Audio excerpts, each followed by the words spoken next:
Господине Змијанац, изминатиот период на социјалната мрежа Телеграм се појави така наречена група во која според пишувањата се злоупотребуваат со порнографски содржини, фотографии и интимни видеа од малолетнички.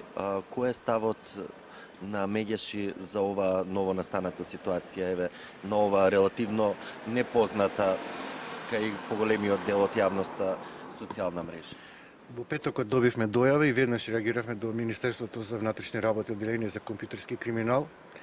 И морам да кажам дека навистина како општество веќе не само што имаме деградација на основните морални вредности, туку и децава се препуштени на себе. Мора родителите малце повеќе да поведат сметка, институциите исто така и воспитанието и образованието да не биде приоритет во градење на едни високо морални со интегритет личности.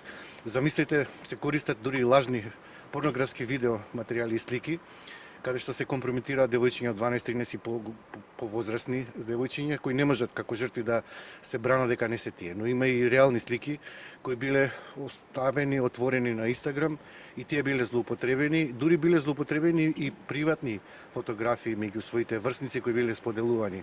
Ова говори дека не сме доволно организирани во заштита на, би рекол, сајбер насилство меѓу врсниците и мора да се мобилизираме и како општество и како воспитно-образовни институции и како родители да им помогнеме да на децата да не бидат жртви. Можете да замислите како само се чувствуваат девојчињата на 12-13 годишна возраст кога ќе дознаат дека лажна фотографија била објавена со нејзините иницијали, која траума може да предизвика, дури може да се дојде до самоубиство.